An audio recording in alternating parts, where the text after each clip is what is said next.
Romance of Sui in Tang Dynasties, Chapter 55. Okay, let's unpack this. Right. We're jumping straight into a really chaotic moment. 7th century China and the rebel state of Wei, led by Li Mi, has just completely collapsed. It's a total power vacuum. And this isn't a story about grand battles. It's about what happens the day after, when the generals have to, look in the mirror and decide what to do next. And the source material, the Sui Teng Yan Ye, it gives us this incredibly stark image to start with. Oh, it's brutal. Li Mi and his most loyal follower, Wang Bodong, they've been executed. And their heads are displayed publicly. The text calls it hanging on a pole. It's pure psychological warfare, isn't it? Absolutely. It's a message. So if you're one of Li Mi's officers, you're out there, you're lost, and you see the head of your commander on a spike, that's designed to do one thing. Force you to submit. This is really the core of what we're looking at today, this conflict between two ideas. You've got Yi. Right, which is duty. It's loyalty, integrity, doing the right thing. And then you have Quan. Which is expediency, flexibility, strategy, basically doing what works to survive and win. And the source has this perfect line for it. It says, in times of chaos, loyalty is often lost because people are like travelers, able to pitch camp anywhere. I love that line. It captures the desperation. So Qin Wang, the man who would eventually become the great Emperor Taizong, exploits that desperation. How he gets Li Mi's best commanders to pitch their tents in his camp. And he does it not just with force, but with some incredibly shrewd political moves. It really is a masterclass. So where do we start? We start with a man named Wei Xing. He sees the heads on display, and the text says he was grieved and restless. What's so interesting to me is his reaction. It's not fear. It's not even calculation, not at first. It's principle. It's pure Yi. He immediately uses the death of Wang Bodong, the one guy who stayed loyal to the end, as a sort of moral measuring stick. He calls him Li Mi's neck-cutting friend. What does that mean exactly? It's a phrase that implies the deepest possible bond. A ride-or-die friendship, basically. Wei Zhang is saying, look, only this man showed full loyalty and perfect fidelity. The rest of us, we ran. But wait, isn't that a bit self-serving? He's basically admitting he defected, but he's using the loyalty of a dead man to give himself the moral high ground with his new boss. That's the genius of it. That's the pivot from Yi to Quan. He takes this act of moral courage, mourning the dead, and immediately turns it into a strategic opportunity. What does he do? He goes straight to Qin Wang. And he doesn't just ask for a favor, he gives him political advice. He says, in essence, you have a chance here to prove you're not just another warlord. He tells him not to follow the lost kin. The lost kin, right. We need to pause on that. Because the Qin dynasty, they were the ones who unified China, but they were also seen as brutal tyrants. Their rule was famously short-lived because it was built on cruelty and harsh laws. Wei Zhang is drawing a direct line. He's warning Qin Wang, if you disrespect the dead, everyone who's watching will think you're just another tyrant. He's saying, don't be them. Be better. Exactly. Be like the great founders. He even brings up Han Guozhu, the founder of the Han Dynasty, who famously buried his arch-rival, Shang Yu, with full honors. And that single act showed the whole world that he was a ruler, not just a conqueror. So Wei Xing takes that historical lesson and turns it into two very specific demands. Okay, what's the first? The first seems simple. He asks for a month's leave. He wants to go get the bodies of Li Mi and Wang Bodong and give them a proper burial. Seems like a respectful, personal request. It is. But the second request is the real political bombshell. Which is? A full-blown imperial edict. An amnesty. He wants Qin Wang to officially pardon the families of the dead, and more importantly, grant amnesty to all of Li Mi's former soldiers. All those guys who were wavering and watching. Thousands of them. A potential army just waiting to see which way the wind blows. Wei Xing is offering Qin Wang a way to win them over without firing a single shot. And what does Qin Wang think of this? I mean, a former enemy general is telling him how to run his war. Well, his first instinct is to refuse. The source says he's reluctant, asking why he should sideline Wei Xing's advice for this common fellow, meaning Li Mi. He's focused on the short-term gain. But Wei Xing immediately reframes it. He says this isn't just about Li Mi, this is truly assisting the Tang's plan. It's a long-term strategic investment. And Qin Wang gets it. Instantly. That's what makes him a great leader. He pivots from reluctance to action. The edict is issued. So an act that started with a plea for moral duty for Yi solves a massive strategic problem. It's a perfect fusion of the two. It tells every single soldier out there that the Tang is a safe bet. So that's how he handles the principled statesman. But what about the hardcore warrior? What about Qin Shi Bao? Now this is where the strategy gets much more personal. It moves from public edicts to targeted psychological pressure. So he shifts scenes. Qin Shi Bao is meeting with another general, Xu Shiji. Right, and the first thing they do is they justify their own choices. They need to believe they did the right thing. So they agree. Li Mi failed because he was, full of arrogance and confused in his will? Basically, yeah. He was a bad leader who wouldn't listen to good advice. They're telling themselves, we didn't betray him, he betrayed his own potential. It's their internal narrative. But just as they're getting comfortable with that, Xu Shiji drops a bomb. A huge one. He tells Qin Shi Bao that his mother, his wife, and his son have been tricked into moving to the Tang capital. Tricked? Not captured. The wording is so deliberate. The source even says Qin Wang used a woman to impersonate someone the mother trusted to convince her to move. Wow. So it's coercion, but with a thin veil of civility? They're not hostages, they're guests. Exactly. It's high-stakes human chess. Qin Wang is targeting the one thing he knows a man like Qin Shi Bao can't ignore, his duty as a son. Filial piety, Xiao. And for anyone listening, it's hard to overstate how powerful that was. Failing your mother wasn't just embarrassing. It was a kind of spiritual and social ruin. Completely. And then comes the letter from his mother, addressed to him personally, using his childhood name, begging him to submit to the Tang. He's trapped. Qin Wang has found the perfect leverage. And it puts him in what the source calls the two difficulties, a classic political dilemma. Okay, walk us through them. What's the first difficulty? First, if he submits and the Tang just treats him like any other low-level officer, he loses all his status, and Qin Wang looks ungrateful. A bad look for everyone. Okay, that makes sense. What's the second one? The second one is much worse. If the Tang honors him with a really high position, then all his old comrades will think he was a traitor all along. Precisely. They'll think he secretly planned the whole thing, using his mother's capture as an excuse to defect. He loses all credibility. He's damned if he's treated poorly, and he's damned if he's treated well. It's a perfect trap. So how do they get out of it? How does strategy, Quan, solve this? They choose the one thing that can untangle a knot like this. Patience. They wait. Xu Shiji advises him to wait for the political situation to stabilize. The Tang court is still a volatile place. Rushing in could mean picking the wrong side or getting caught in some other power play. But he can't just leave his mother hanging. No, of course not. So they make a very careful, covert move. They send another one of their brothers, Luo Shixin, to the capital. But not as a general. No, in deep disguise.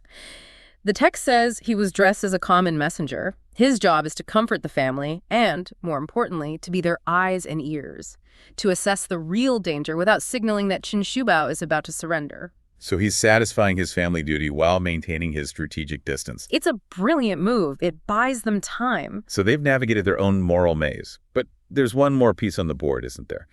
The one guy who won't bend. Qin Shi Bao's sworn brother. And he's the total opposite of everyone we've talked about. He hasn't surrendered. He's thrown in his lot with another rival warlord, Wang Shichong. He represents that pure, unbending loyalty, the kind that doesn't care about strategy. And Xu Shiji, the ultimate pragmatist, gives this incredibly sharp analysis of him. What does he say? He says, Shan Xiangxin is a good man, compassionate. 4 C's of compassion is the phrase. But he does not understand current affairs. He's obstinate. His loyalty, his goodness, it blinds him to reality. And what's driving that loyalty? It's not just political, it's personal. It's a blood feud. The Tang killed his brother. For him, it's not about which side is going to win. It's about an unmovable grudge. There is no political calculation that can overcome a need for revenge. So for him, Yi is everything. Quan doesn't even enter the picture. Not at all. And Xu Shiji warns that this makes him dangerous. He says if Qin Shi Bao goes to see him, Shan Xiangxin is so committed, he might actually try to take him hostage to keep him from joining the Tang. His loyalty is so strong it becomes a threat to his own friends. And just as they're having this conversation, another general, Jia Rungpu, shows up with news that proves Xu Shiji was right all along. What's the news? He confirms what happened to Li Mi. Li Mi did submit to the Tang. They gave him titles, a princess in marriage. But he couldn't stand being a subordinate. He tried to flee and restart his rebellion. And the Tang hunted him down and killed him. Yes. It proves that rushing into the Tang court, as Li Mi did, was a fatal mistake. Xu Shiji's advice to wait was absolutely correct. So the situation is just as unstable as they feared. But the problem of their friend, Shan Zhongqing, is still out there. It is. And the last thing we see in the section is them asking Jia Runpu to go and talk to Shan Zhongqing. They've saved themselves, and now they have to try and save their friend from his own principles. Two of these pivotal generals, Qin Shubao and Zhu Maogong, and they're sort of trying to escape all the political chaos by just hunting in the countryside. Right, trying to lay low. Exactly. And then they suddenly cross paths with their comrade, Wei Zhang. And Wei Zhang's appearance, it immediately signals catastrophe. He's traveling in full mourning, a plain, simple carriage pulled by white horses. This wasn't, a subtle hint. No. This was a billboard declaring that their lord was gone. And Wei Zhang confirms the worst. He tells them their former leader, Li Mi, who they often called Wei Gong, and his most trusted ally, Wang Bodang, were dead. He just says they're among the deceased. It's so blunt. The gravity of it just hits them immediately. And Li Mi was a major player, a real rival to the rising Tang. And now he's just gone, a memory. And this is the new reality for these commanders. Their leader is dead, their army is scattered, and they have to pick a side fast. So these three, Qin Shubao, Xu Maogong, and Wei Zhang, they have to figure out how to secure their future in a world that's now completely dominated by the Tang Emperor. Okay, so let's set the scene a bit more. What exactly happened to Li Mi? Why did this one-chance meeting on a country road just instantly change everything for the entire Wagong faction? So Wei Zhang explains the grim details. Li Mi had first tried to defect to the Tang dynasty. He fled. He fled, tried to keep his resistance going, but he was intercepted near a place called Shangzhou. He was killed by a storm of 10,000 arrows. So the generals, they know right away they need to retrieve the bodies, but first they've got to find them. Right, and Wei Zhang recounts his search at this remote and really difficult spot called Bear Ear Mountain. And the terrain itself seems important here. Oh, it is. It emphasizes just how hard it was to perform this one last act of loyalty. We're talking high cliffs, dense forests, treacherous ground, a path so narrow that, only two horses could fit side by side. So he's searching for days. For days. And his luck only changed because of this small, surprising detail we pulled from the source. They found the bodies, but only with help from a loyal insider. This part is amazing. It wasn't some official search party or anything. No, it was a former personal retainer of Li Mi, someone who had miraculously survived the attack and was now, of all things, living as a local Taoist priest in a tiny temple. He was the only one who knew where the makeshift grave was. The only one. They eventually find the bodies, covered in mud and just riddled with arrow wounds. It's awful. Wei Zhang buys some coffins, gives them a temporary burial right there at the temple. But the real problem remained. The final indignity. The real political threat. The heads. The heads of Li Mi and Wang Bodang were still on public display, on poles, in Shenyang, the Tang capital. So the political issue isn't the bodies buried on some remote mountain. It's the severed heads, which are serving as this very stark, very public warning, a symbol of Tang victory. Exactly. And Wei Zhang points out correctly that trying to just sneak in and steal those heads back, given how volatile things were, it would be seen as an act of open rebellion. They'd be killed on sight. Without a doubt. Yeah. So the grief, it's immediately replaced by this cold political necessity. They need the heads to honor their lord. But they need a strategy that turns that act of defiance into a job application. And that is where Zhu Maogong steps in. That's the pivot. So here's where it gets really interesting. The conversation shifts from honoring the dead to, pure strategy. Xu Maogong lays out two choices for them. Mm-hmm. Disperse after the funeral and just fade into history, or pursue great deeds again under a new lord. And Zhu Maogong, who just understood the political landscape better than anyone, he immediately singles out the Prince of Qin, Li Shimin, as the only viable leader for men with their ambition. But he gives this crucial warning. Which is all about the how. It's all about the how. He warns them against approaching the Tang court as, and this is a quote, poor birds seeking shelter, or, my favorite, wagging their tails, begging for pity. The language is just so vivid. Isn't it? He's saying if they come in looking desperate, they'll be seen as mediocre folk, like grass and weeds. They lose all their leverage. Their value is completely tied to the honor they can project. So the goal isn't just to defect, it's to defect in such a way that you force the Tang court to recruit you as these respected, high-value assets. And that's going to require a performance. A grand political gesture. So what was the plan? What was the immediate, actionable strategy to pull this off? It was meticulous. First, Xu Maogong says he will leave immediately that night for Chang'an to execute the most critical part of the plan in the capital. And second, a decision about their own allies. Yes, a critical one. They agree they will not inform their remaining comrades back at Wagang Mountain. Not yet. Okay, why the secrecy? Is that just logistical? It's partly political insurance, yeah. Yeah. Small fallback position. But more importantly, Shan Urge, that's Shan Jiangxin's family, was still at Wagang, and he would never, ever join the Tang. So they needed to avoid that conflict. Exactly. To sidestep that, they decide they'll just send Zai Rang's family to a neutral third party, Wang Shichang, later on. It just shows you how complex and delayed all these loyalties were during this chaotic time. And then comes the real stroke of genius, the public funeral, the staging. There's the centerpiece. Vice General Wang Bo is given two huge tasks. First, disperse all their existing assets, give the warehouse supplies to the common people, and give the payroll to the soldiers. Which makes them look honorable, not like they're just abandoning their posts and running off with the cash. Precisely. And then the visuals. The visuals. Wang Bo is tasked to gather 3,000 troops, change all their banners and armor to white mourning clothes sugao, and march to Bear Ear Mountain for the funeral. So this is not a quiet burial. Not at all. This is a massive, highly visible military display of fealty to their old lord, staged directly in the line of sight of their new potential employer. But isn't that an unbelievably risky move? I mean, couldn't the Tang court see 3,000 armed mourning troops gathering near the capital and think, uh-oh, this looks like another rebellion? And that's the brilliance of the two-part strategy. The funeral gathering, the 3,000 troops, that provides the threat. The threat of a sustained, loyal fighting force. Okay. But Zhu Maogong's solo act in Zhanggan, that provides the translation for the threat.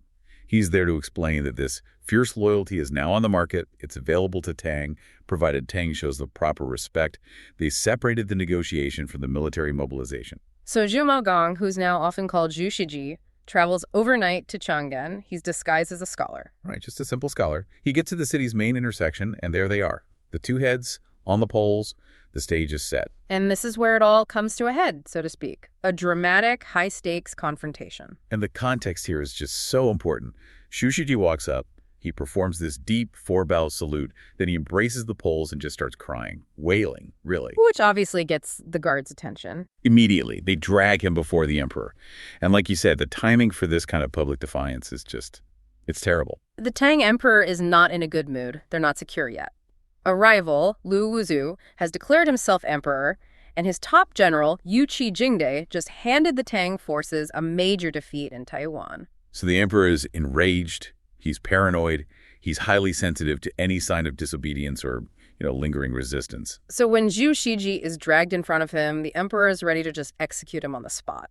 Absolutely. But Xu Shiji's defense, it's a masterpiece of political rhetoric. He basically weaponizes history to save his own skin. He starts with some general historical precedents, right? Ancient rulers honoring the dead, the wisdom of not punishing mourners. He mentioned someone named Wang Jing from the East Jin. Right. But the critical argument, the historical dagger that he really twists, involves the precedent of Kaiyang. This is the core of it. This is the entire argument. He reminds the emperor of the story of Kaiyang, a loyal official who wept over the body of the tyrannical warlord Dong Zhuo. The ruler who came after, believing this was an act of disloyalty, had Kaiyang punished. And what was the political fallout from that punishment, according to Xu Shiji's argument? Instability. Xu Shiji cites the precedent that punishing loyalty, even loyalty to a dead tyrant, led to the subsequent ruler failing to enjoy the kingdom for long. He's not saying, I'm loyal to Li Mi. He's saying, if you punish my display of loyalty now, you are sending a message to every general and scholar watching that serving the Tang is dangerous. That your rule will be short-lived. That your rule will be short-lived. It's brilliant political leverage. He took his personal grief and turned it into this profound threat against the emperor's mandate. And that final line is just a killer. He challenges him directly, right? He does. He says, if you hold a grudge against dried bones and punish the tears of your servants, how will the wise and capable ever agree to submit to you? And the effect was? Wow. Instantaneous. The emperor's anger just vanishes because he gets it. He recognizes the sheer political wisdom in that statement. He realizes that punishing Xu Shiji would destroy his recruitment efforts across the entire rebel base he's trying to win over. And the emperor actually smiles. The source says he recognizes Xu Shiji as Shimin's benefactor. Why is that specific connection to his son, Prince Qinli Shimin, so important in that moment? It's the perfect off-ramp. It acts as an immediate de-escalator. Li Shimin was already famous for his ability to attract and keep brilliant military minds. So by calling Xu Shiji his son's benefactor, the emperor is basically saying, this man is a pre-vetted asset. He's one of ours already. It gives him an easy excuse to forgive the defiance. A perfect excuse. The emperor immediately orders the heads released. And as a sign of favor, he tries to give Xu Shiji an official rank, robes, everything right there on the spot. But Xu Shiji performs one last act of strategic humility. He refuses the promotion. This is so key. He argues that a subject who is disloyal to his former master, Wei Gong, could never be trusted to be loyal to the Tang. So by refusing the reward, he makes himself look even more honorable. Exactly. He burnishes his own reputation as a man of principle. So instead of a promotion for himself, what's the one thing he asks for? He asks only for the heads, so he can bury Li Mai with proper rights and, this is the critical detail, with original rank and status.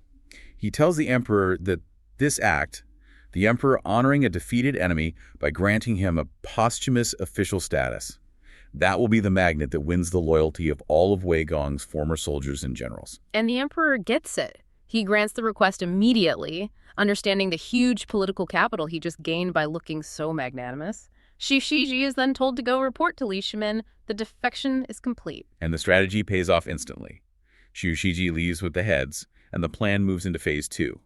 Within days, Wei Zhang reports back that the grand public gesture worked. Qin Chu Bao and the 3,000 troops in white have all arrived at Barrier Mountain for the burial. And the news spreads. Like wildfire. So fast that even Luo Shixin, another major general who was already in Cheng, hears about it and immediately leaves the capital to go join the funeral. So that funeral for a defeated enemy, it became the single most effective recruitment drive for the Tang dynasty. It really did. Meanwhile, Cheng Ziji left the Tang's Prince Qin, and he's supposed to be bringing his comrades over. But right away, he hits this huge personal roadblock. He gets sick. He gets severely ill. Wind and cold, the text says. And it puts him out of commission for 2 absolutely crucial weeks. Okay, let's just stop there and unpack that. I mean, in a moment of intense political collapse, being cut off from reality for half a month, that's potentially fatal. It is. He's stuck. He's sick. But the gears of power, they don't stop turning for anyone. It really, it highlights the stakes of being out of the loop. So we're really tracking who survives this thing, who submits, who fights back, and who just walks away. And this is where timing becomes everything. Ziji, he finally recovers. He gets near Weigan, and he runs into another commander, a man named Jia Runfu. And Runfu is going the other way. The complete opposite way, with his whole family in a carriage. And Ziji, who knows nothing, he just assumes Runfu is heading to the old camp to join up with Wei Gong. It just shows you how isolated he's been. Oh, wow. Talk about a world-shattering moment on the side of a road. It is. Runfu just stops him cold. He delivers the news. Wei Gong and Bodang, they were killed at Barrier Mountain. And the other generals are already there? Yes. He confirms Qin Shubao and Xu Shiji are on site, preparing the funeral. So what's Ziji's reaction to this? Well, first it's just pure grief. The source says his clothes were, wet with weeping. But then he pivots. And he pivots hard to a really brutal political critique. Of the dead leader. Exactly. He criticizes Wei Gong's confused will. And that specific phrase from the text, Ziki Hunui, it's so important. It's not just saying he was confused. It's a deep criticism of his moral character, his judgment, the very things that led him to destroy himself. That's the moral loophole, isn't it? If your dead leader failed because he was fundamentally flawed, then you're justified in finding a new allegiance. You are. And Ziji even criticizes the other brothers for not, counseling him better. But Runfu immediately pushes back. He defends himself. And he says he risked his life to do it. Runfu explains that he desperately advised against that final fatal journey, but Wei Gong just got angry, accused him of disloyalty, and threatened to kill him. And the only reason he's alive is because Bodang stepped in. Bodang saved his life. So yeah, you can imagine Runfu tried, he was nearly killed for it, and he had to watch his leader walk to his death anyway. His ambition is just shattered. And this is where we see that splintering of the old guard. I mean, three totally different paths emerge from this one conversation. Let's break those down because this is really the core of it. First, you have Tang Ziji, our main character. He's the loyal defector. He commits fully to the Tang. He sees it as the only stable future. Okay, that's choice one. What's choice two? Choice two is the absolute resistor. Runfu tells him he just met Shan Urge, that's Shan Jiangsun, and he refused to even talk about surrendering to the Tang. So where does he go? He goes to the enemy, Wang Shichong. He digs in and decides to fight. And then there's Runfu himself, choice three. The political dropout? Yeah. He's done. He tells Ziji he won't serve anyone else. He plans to, and this is a quote, seek peace among mountains and waters. He's just going to retire and watch from the sidelines. It just shows how personal these decisions were. It wasn't just a simple binary choice. Yeah, not at all. And it's that contrast that makes Ziji's next move so interesting. He doesn't quit. This failure, it actually gives him a new focus, a chance to repay an old debt. A debt to his old benefactor, eunuch Yuan. Right, who the text calls Yuan Wai. And we should probably clarify for everyone listening that title doesn't mean he was a literal eunuch. Right, it's more of an honorific. Exactly. For a wealthy local official, or a notable, it was probably Wei Gong's title before he rose to power. And Ziji uses it to remember where he came from. He says without this man, he'd still be selling firewood at the Spotted Dove Inn. So this whole mission, joining the Tang, it's not just opportunistic, it's personal. He's trying to repay that debt by securing a future for his old comrades under this new, stable emperor. That gratitude is the fuel for his entire political pivot. And he moves fast. I mean, incredibly fast. He rushes to Wugan, tells everyone what happened. So families are obviously devastated. Yes, the wise cry. But Ziji doesn't wait around. He's all business. He gathers the provisions, the treasury, all the families, and gets them moving immediately. He's consolidating assets. He takes the 1,000 or so soldiers there and the entire administrative core of the old regime. But this is where you see just how shrewd Tang Ziji really is. A few days into the journey, they run into another large group of soldiers. And who are they? They're his. 2,000 infantrymen that were Tang Ziji's own private force. He had them stashed away this whole time. You're kidding. That's his insurance policy. The ultimate contingency plan. The text says he was planning to go back to his old profession. Probably banditry. If Wei Gong's surrender didn't work out. He was hedging his bets. And now this private army becomes a massive bargaining chip for his submission to the Tang. A vital asset. He sends them straight to Barrier Mountain. So let's do a quick tally for you. You've got Ziji's 2,000, the Wei Gan remnants, plus the 4,000 to 5,000 troops already there, with Xu Shiji and Qin Shibao. So all told, we're talking about, what, 10,000 men? More than 10,000 men, Yeah. according to the source. And suddenly, this isn't just a sad funeral anymore. It's a massive staging ground for a formal, consolidated submission of military power. And when they get there, the scene must have been incredible. It was. A spectacle. The whole area is filled with soldiers in white mourning armor. Xu Shiji and Qin Shubao come out to greet them. And Xu Shiji explains why they didn't send word sooner. Yeah, and his explanation is very telling. He says they, quote, did not know if the incident was a blessing or a curse. Wow, so they're holding back. They were waiting to see how the Tang would react before they fully committed. They were. And they use that time to build. The Junta inspects the burial site, and it's elaborate. A huge earth mound, a 5-room structure, stone-carved burial pits, statues, columns, all built with incredible speed. Okay, I have to ask.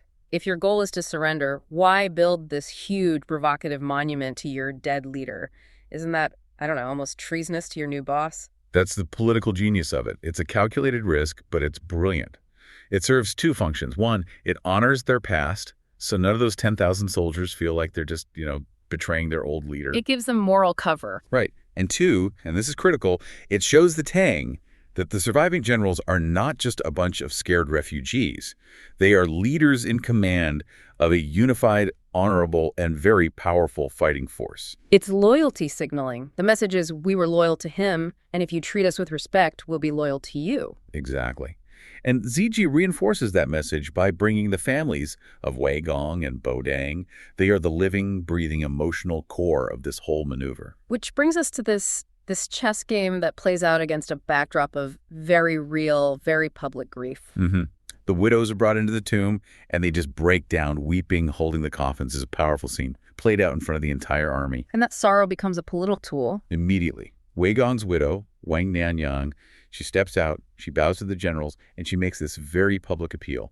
She acknowledges the vast imperial grace of the Tang, but begs them to remember their old friendships and protect her orphaned son. The stakes couldn't be higher for her, and she underscores it with these dramatic suicide attempts. Right. She grabs for a sword. Bodang's wife tries to strike her head against a stone. Now, whether that was completely spontaneous or a little bit staged, it doesn't matter. No, because the effect is the same. The effect is it proves to every soldier watching that the old loyalty was absolute, and now the generals have a moral duty to protect what's left. And they leverage that moral duty immediately. Wei Xuancheng, or Wei Zheng, he hands Ziji a sealed letter. A letter for a man named Xu Yufu back in the capital, Cheng'an. It's pure strategy. What does it say? It describes the loyalty of the widows, the deep sorrow of the troops, and then it asks Xu Yufu to get his daughter, Lady Huifei, to persuade Prince Qin to request an imperial sacrifice from the court, Yiji. Okay, so the context of the Tang court at this exact moment is critical, right? They aren't sitting pretty. Not at all. When Ziji gets to Qingyan, the court is in a state of panic. Lu Wuzhu's generals Song Jingyang, and a name you'll want to remember, Yuqi Jingde have just crushed Tang forces and are besieging a major city. So they're losing. Badly. The panic is so real that one of the princes, Li Yuanqi, has fled the battlefield and brought back a picture of Yuqi Jingde to show the emperor what this new terrifying enemy looks like. So they're literally staring at a drawing of the guy who just beat them. And into that fear walks Cheng Ziji. Exactly. Into this vacuum of bad news, he walks in and reports the opposite. He tells them he's got over 10,000 battle-hardened troops, all waiting at Barrier Mountain, ready to submit. For a terrified court, that's not just a bonus, that's a lifeline. A desperately needed one. And because the Tang are in such a weak position, the plan with the letter works perfectly. Lady Huifei persuades Prince Qin. She does. And Prince Qin goes to the court and requests the imperial sacrifice, an official high honor offering from the emperor himself, specifically to, and I quote, calm the hearts of the troops. That's the masterstroke. That's the whole game. Getting that UG was the ultimate political win. It allowed the generals to surrender without losing face, because the emperor himself had just blessed the magnificent funeral they built for his former enemy. It solidified the loyalty of 10,000 men in an instant.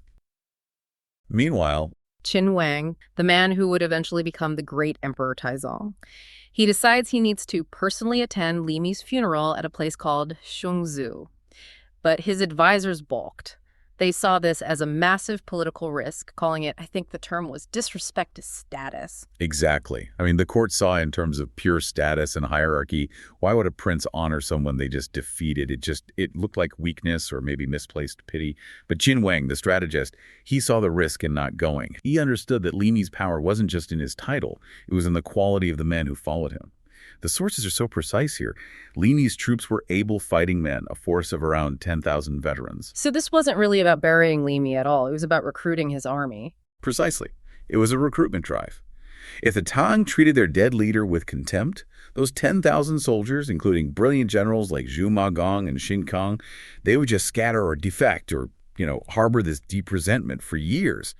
Winning their loyalty immediately was paramount, and the funeral was the only venue to do it publicly. And this is where it gets really sophisticated. Qin Wang didn't just decide this on a gut feeling. He actually used historical precedent to argue down his own advisors. What was his justification? He explicitly reaches back to the Three Kingdoms period. He brings up the famous rivalry between Zhuge Liang and Zhu Yu. Zhuge Liang, after basically outmaneuvering Zhu Yu and causing his death, travels to Wu County to personally mourn his rival. And that public ritualistic display of respect deeply moved the enemy troops. It helped stabilize the whole region. That's fascinating. So by invoking Zhuge Liang, Qin Wang is framing his own attendance not as some act of personal sympathy, but as a deliberate act of high statecraft. He's echoing the greats. But how did he make sure his public tears didn't just look, manipulative or even like mockery to the enemy soldiers? And that's the critical distinction. He wasn't showing pity. He was showing respect for competence. The sources make it so clear that Qin Wang was doing this for the sake of the country. He recognized that a unified empire needed their talent, no matter what banner they used to fly. It was a calculated display of magnanimity, designed to tell those troops, your loyalty to a competent leader is respected, and we value you as military assets. Okay, so if Qin Wang makes the controversial call to attend, that flips all the pressure onto the former rival generals like Xu Maogong and Qin Qing. They must have suddenly realized they were auditioning for their new jobs. Oh, it was absolutely an audition, and they treated it as a supreme political opportunity. Their execution of protocol was, well, it was meticulously flawless. Xu Maogong made sure every single detail was perfect. Helmets and armor were bright and clean. The banners and standards were orderly. They were basically shouting, without saying a word, "We are disciplined, we are competent, and we are ready to serve the new power structure." The scale of this display is hard to grasp. They set up camps every 5 li and pavilions every 10 li. For anyone listening, a li is about 500 meters, or a third of a mile. So Qin Wang's procession is passing through a military display that stretches for miles. It was a vast, continuous spectacle. It was all designed for maximum impact. The prince passed through 7 or 8 separate greetings, each one with rows of white-armored soldiers, ceremonial cannon fire, and kneeling officers. This wasn't just mourning. This was a military parade celebrating their own capacity, their own organization, specifically for the benefit of the man who defeated them. But wasn't that a risk? I mean, if the Tang officials with Qin Wang saw this level of organization, couldn't they see it as proof that these guys were actually too powerful or too organized to be trusted? That's the tightrope they were walking. But Qin Wang was sophisticated enough to recognize value. He wasn't afraid of competence. He needed it.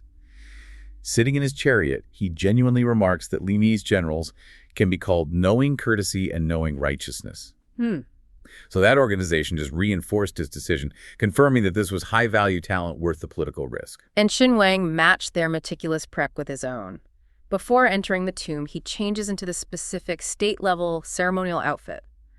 A pure white silk robe with hidden dragons and a blue jade belt. It's a detail that tells you this was way more than a personal visit. This was a Tang state function. Absolutely. The ritual had to be perfect because it dictated the emotional climax that was about to happen. This whole scene was orchestrated for a profound political effect.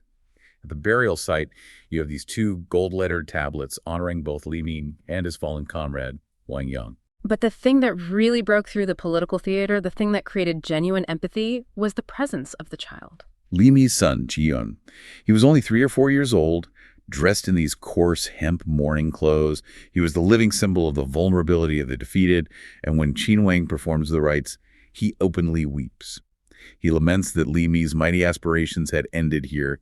This emotional display, the Prince of Qin weeping over the small orphan son of his former rival, that was the conversion moment. The shared grief. Exactly. It just transcended politics. The sources say this profound display caused all the accompanying Tang officials and the entire former rival army to weep with him. That public, shared, visceral, emotional release. It cemented their loyalty in a way that no decree or threat ever could. And the prince immediately follows that emotional buy-in with a very pragmatic reward. After the ceremony, Qin Wang distributes a reward for the troops of 5,000 ounces of silver. So the formula is clear. Respect your enemy's competence, use high ritual and public emotion to get their buy-in, and then immediately cement that allegiance with cash. That is the blueprint. And the sources give us one last, really poignant detail. Li Mi's wife, Duchess Dugu, and Wang Bo's wife, they chose to stay behind and guard the tomb. It shows the sentiment was real, it was deeply rooted, and it actually forced Xu Maogong to assign permanent guards to protect them. So now the action shifts to the capital, Chang'an. The formula worked, and the former rival generals are integrated with immediate high-level assignments. Xu Shiji and Qin Qiang, for instance, are made great generals of the militant guard. I mean, they're given powerful positions right away. They are instantly put into the highest echelons of the Tang military. This signals total trust and immediate utility. They got the titles, the money, the power. But then we have this instant interruption. Wang Bo, another of Li Mi's former generals, he surprisingly refuses his high title. He says, "I dare not accept this post." Wait, why risk everything right then? He just watched his colleagues get immense rewards. To refuse at that moment, that seems incredibly dangerous. It was a high-stakes move, but it was strategically brilliant. Wang Bo wasn't being rebellious. He was employing a political masterstroke. He knew the emperor's greatest ambition wasn't just to win battles, but to be remembered by history as a virtuous and righteous ruler.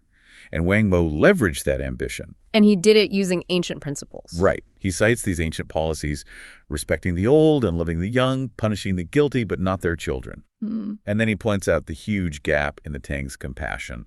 The generals were rich and honored, But Li Mi's widow, Duchess Du Gu, and his infant son, Qi Yun, were left destitute back at the tomb. So he's challenging the emperor's moral consistency in the most public way you possibly can. He's basically telling the sacred, divine, literary, and martial emperor that if he neglects his own relative, because Li Mi's wife was a princess, then historians would shred him. The whole kingdom would judge him. It's a breathtaking risk. He's telling the emperor, you are falling short of true righteousness. But he framed it perfectly. He didn't challenge the emperor's power or his right to rule. He challenged his legacy. He argued that true legitimacy comes from embodying compassion and justice, not just from conquest. He was demanding that the emperor ascend to a higher moral plane. And instead of executing him for being so insolent, the emperor was delighted. He was. He got the deeper implication immediately. He praised Wang Bo as a martial minister who could discern great righteousness. This act of publicly correcting the emperor solidified the Tang's image as a moral regime, not just a successful military one. The emperor immediately commands the Ministry of Rights to bring the family to the Dugu princess's residence for care. So the political maneuver works instantly. It provides institutional care for the vulnerable, and Li Mi's son gets symbolically adopted into the new order. They even give him a new name, Qijin. And Qijin literally means to open the heart, or to enlighten. It symbolizes the dynasty's willingness to open its heart to the defeated. And Wang Bo wasn't just spared, he was rewarded with the prestigious title Great General of the Tiger Wings. The whole thing was a powerful statement. This dynasty respects compassion and righteousness. This high political drama couldn't have been better timed because the celebration it immediately gives way to crisis. This whole integration was strategically necessary because urgent news arrives. The enemy commander Lu Wu is fiercely besieging Jinyang. And Jinyang was geographically critical. The emperor himself called it the throat of the Central Plains. If it fell, the capital was vulnerable. The successful integration of these new generals wasn't just good PR, it was providentially timed to save the state. Right, and the emperor is lamenting that he lacks a capable general to handle the threat, specifically citing this powerful enemy lieutenant, Yu Qigong. The sources call him unparalleled in valor. This is the moment the newly acquired talent has to immediately prove its worth. And the emperor directs his generals to look at Yu Qigong's official palace portrait to really emphasize the scale of the challenge. The source gives us this truly vivid description. 9 feet tall, an iron face, round eyes, wide mouth, full beard, high nose, wearing an iron helmet and red armor, and he's wielding a bamboo joint steel whip. He looks like, and I'm quoting here, a black fiend heavenly god. That is a literal visualization of an insurmountable obstacle. And this visual provocation drives one of the newly integrated generals, Qin Chong, to an act of incredible political theater. Qin Chang is insulted that a base slave would have his image displayed in the Tang Hall. He requests a brush, and in this furious act of defiance and commitment, he vandalizes the image completely from top to bottom. It was a public physical destruction of the enemy's symbolic power. That's the psychological turning point. He immediately volunteers to lead 3,000 troops to crush Yu Qigong, and he swears to face legal punishment if he fails. The respect and honor he was just shown translates instantly into total devotion to the mission. And the strategic genius of Qin Wang is fully realized right here. Days earlier, these men were rivals. Now, one of their most formidable generals is literally destroying the image of the greatest current threat. The sources immediately detail the unified army marching, showing the speed and success of this human resource acquisition. And the new command structure is entirely built around the generals who were just integrated. The chief commander, the marshal, is Xu Shidi Mi's former right-hand man. Qin Chong is great general. Wang Bo and Luo Shixin are the vanguards. The Tang dynasty immediately entrusted its most critical defense mission to the former enemy. This move proved, without a doubt, that the strategy of institutional respect was strategically sound. They didn't delay, they departed that very night, heading toward Bingzhou to save Jinyang.